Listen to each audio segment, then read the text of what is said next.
आज नवरात्रीचा दुसरा दिवस होता. विभाताईला बोललो चल आपण आज हिंगलाय माऊलीचं दर्शन घेऊ. तर माऊली सुंदर अशा रूपात सजलेली होती. मन भरतच नव्हतं तिला बघून. तर विभाही भावूक झाली. विभाही फर्स्ट टाईम आली होती. तिचंही दर्शन खूप मनसोक्त झालं. तिला खूप बरं वाटलं आईचं दर्शन घेऊन. तसंच कृष्णा आईच्या घरी गेलो. आईची तब्येत ठीक नसल्यामुळे आई भेटली आम्हाला, बट फोटोशूट नाही केलं.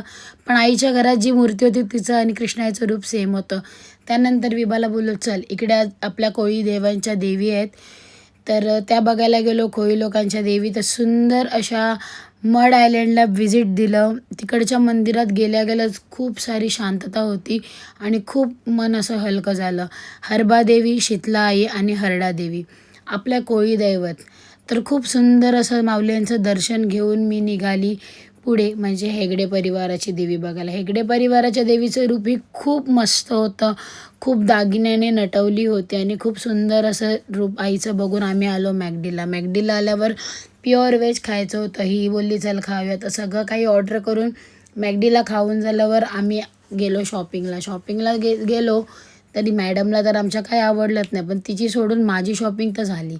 कारण की तिला आवडो ना आवडो आपण तर घ्यायचं. त्यानंतर आपल्या गावदेवीचा अभिषेक झालाच होता. तसंच माऊलीचं दर्शन घेतलं. हे बघा मूर्तीचंही दर्शन तुम्हाला दिलं. त्यानंतर आई माऊलीची भेट घेऊन आलो घरी.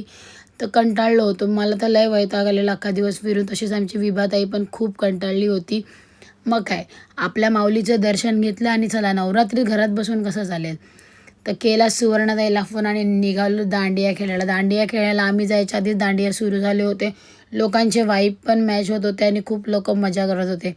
तर काय, आमच्या ग्रुपने पण ताल धरला आणि फुल नाचायला लागले, फुल मचवायला लागले.